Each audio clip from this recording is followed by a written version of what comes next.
Evil narcissistic sister tried seducing my fiancé before my wedding to break us up, gets caught on camera and disowned by parents. So, this happened a few years ago, and it's something I'm still trying to process. I never thought I'd be that person with family drama this insane, but I guess life has a way of throwing curveballs at you. For context, I'm 29 now, and this all started when I was 27, just a few months before my wedding. I come from a pretty tight-knit family. At least, that's what I used to think. We weren't perfect, but we were always there for each other, or so I believed. I have one sister, Sarah, who's 2 years older than me. Growing up, we had a love-hate relationship. We'd fight over stupid stuff, like who got to sit in the front seat of the car or who got to borrow mom's makeup. But we always made up, as siblings do, and moved on. Nothing ever felt too serious. Things started changing when I got into a serious relationship with my now husband, Dave.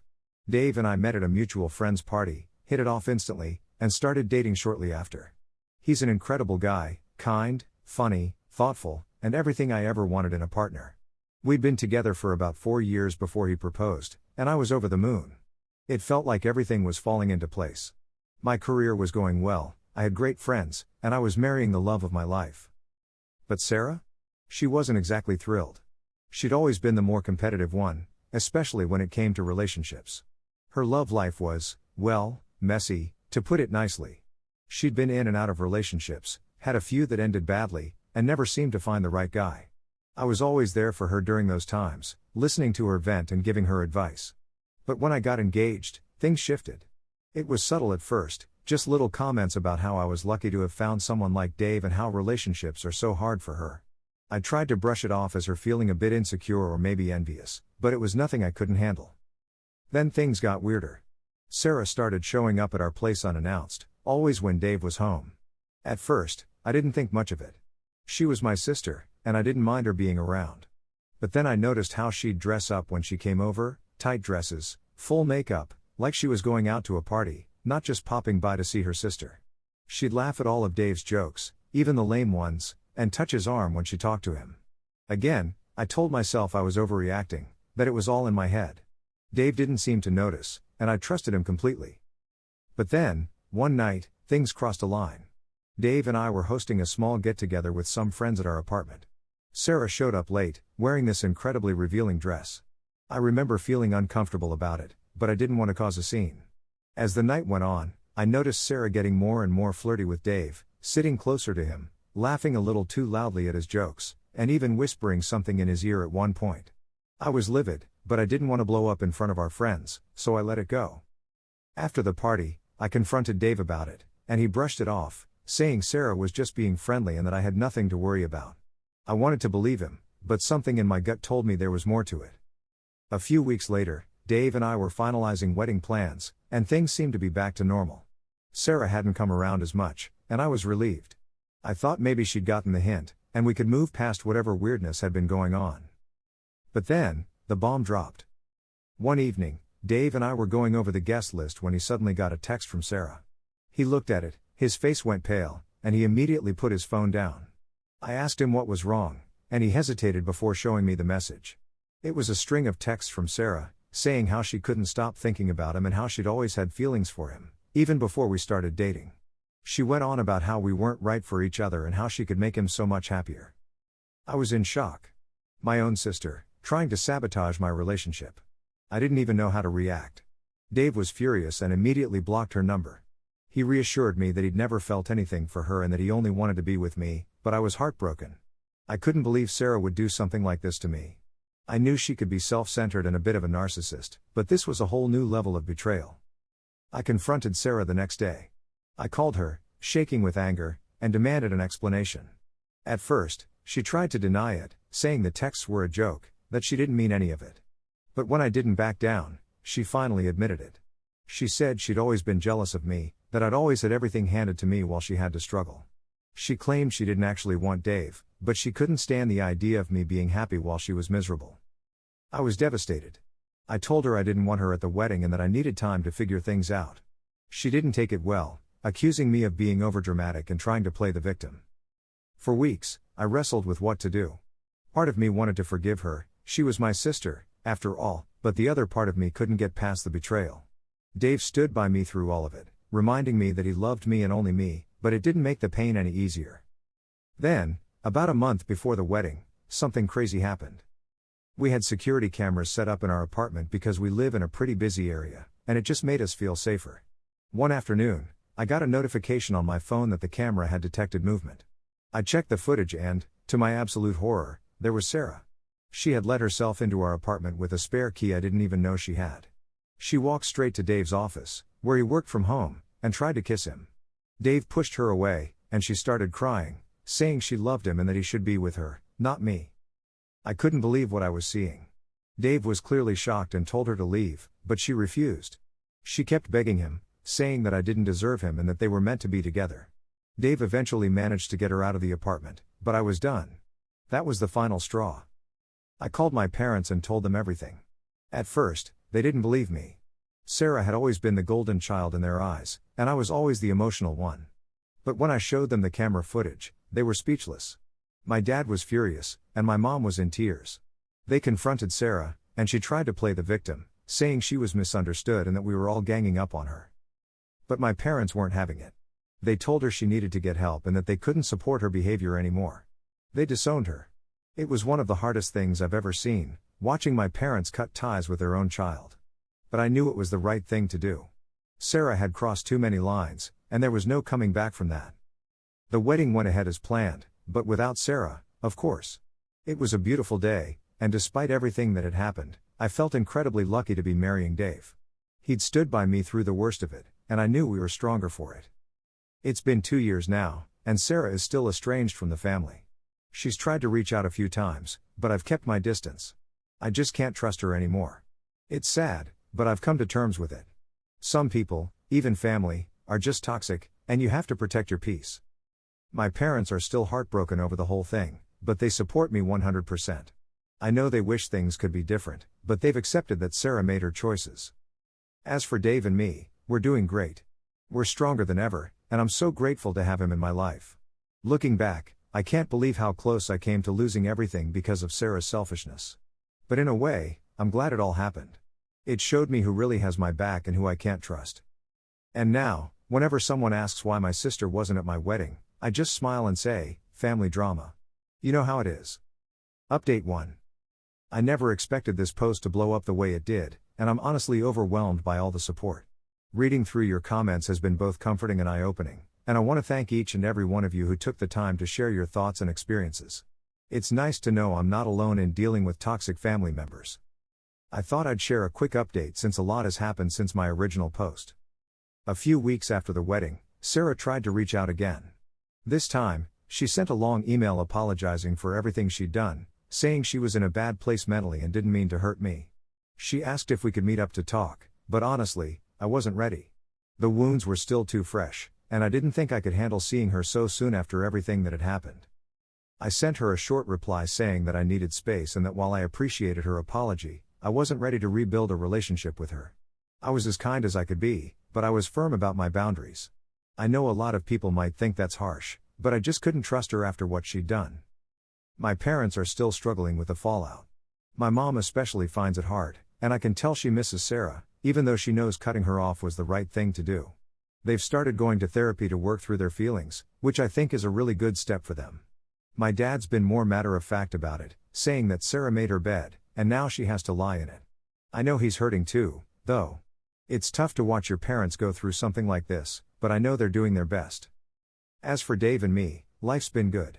We've been focusing on ourselves, spending time together, and building the life we want. I still think about what happened with Sarah sometimes, and I won't lie, it haunts me.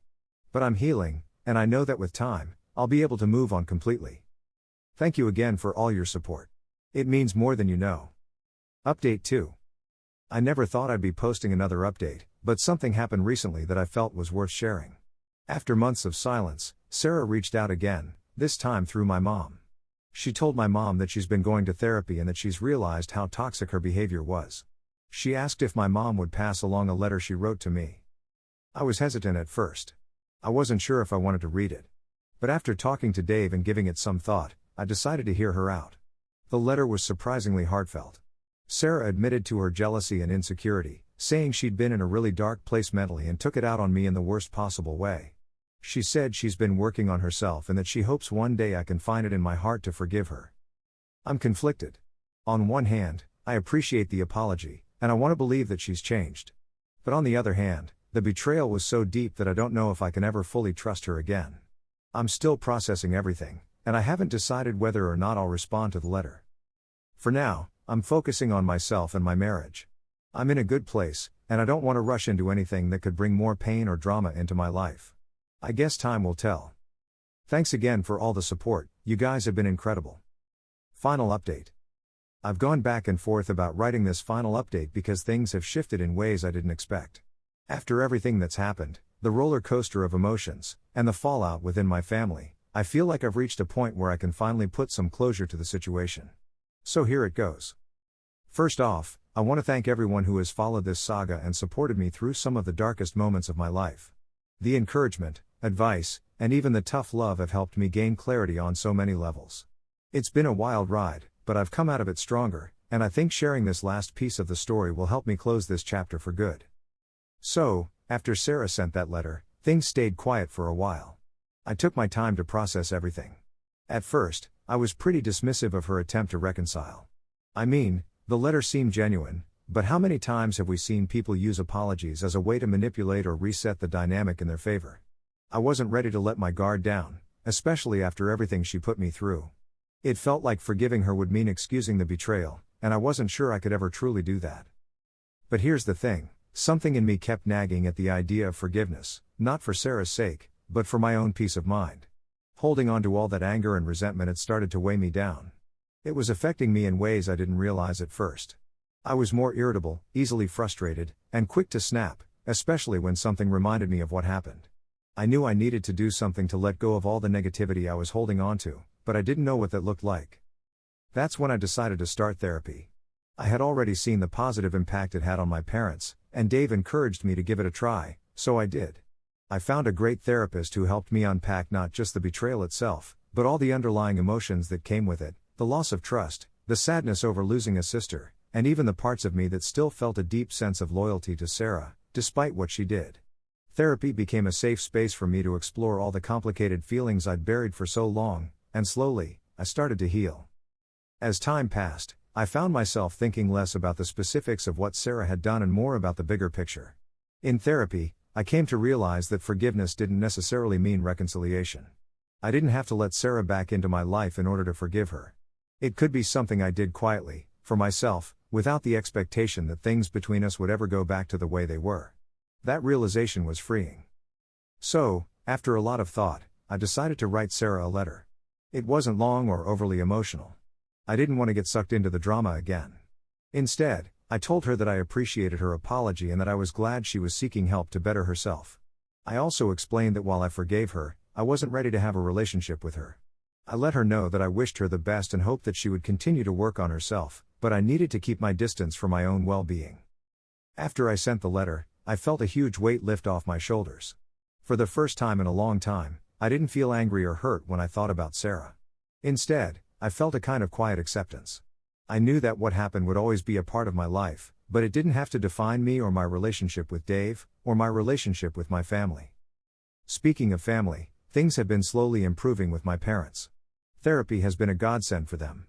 My mom, in particular, has come a long way in accepting that Sarah's actions were a result of her own struggles and insecurities, not a reflection of her worth as a mother. My dad, ever the pragmatic one, has been supportive of my decision to forgive Sarah without reconciling.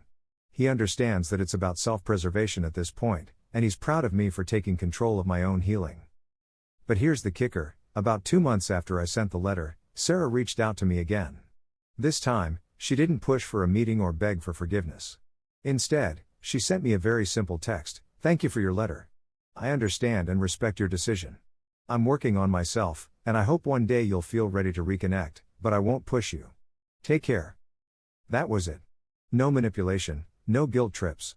Just acknowledgement and respect. I wasn't sure how to feel at first. Part of me expected another plea for attention or a dramatic gesture, but that text felt different. It felt mature. For the first time in a long time, I felt like maybe Sarah was truly starting to change. I didn't respond to the text, and I don't plan to anytime soon. But it gave me a sense of peace, knowing that she wasn't trying to force her way back into my life. Over the last few months, I've been focusing on rebuilding the life that Sarah's actions tried to tear apart. Dave and I are stronger than ever, and I feel like everything we went through has only deepened our bond. He's been my rock through all of this, and I'm so grateful to have him by my side. We've been talking about starting a family soon, and the thought of that fills me with so much hope for the future. The dynamic with my parents has shifted too. Without Sarah in the picture, we've been able to create healthier boundaries and communicate more openly. My parents have made it clear that they support whatever decision I make regarding my relationship with Sarah, and they've promised not to pressure me into reconciling before I'm ready. That's been a huge relief. I know they still miss her, but they've come to accept that this is the reality we're living in, and they're doing their best to move forward. One thing I've learned throughout all of this is that healing isn't linear.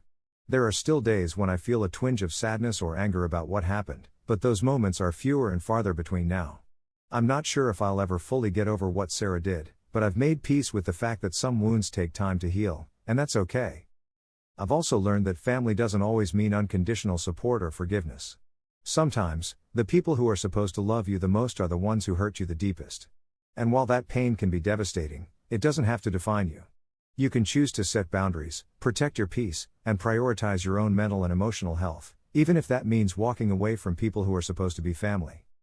At this point, I'm not sure what the future holds for my relationship with Sarah. Maybe we'll reconnect one day, or maybe we won't. Either way, I'm okay with it. I've built a life that I'm proud of, surrounded by people who truly love and support me, and that's enough. Sarah's journey is her own, and I wish her well on it. But I won't compromise my happiness or my peace to accommodate her anymore. So, this is where the story ends, at least for now. I don't know if there will be another twist or turn down the road, but I'm not worried about it. I've come to a place of acceptance, and whatever happens, I know I have the tools and the support system to handle it. Thank you all again for following along on this journey. Your support has meant more to me than I can put into words. I'm closing this chapter of my life now, and it feels good. I'm ready to move forward and focus on the things that truly matter.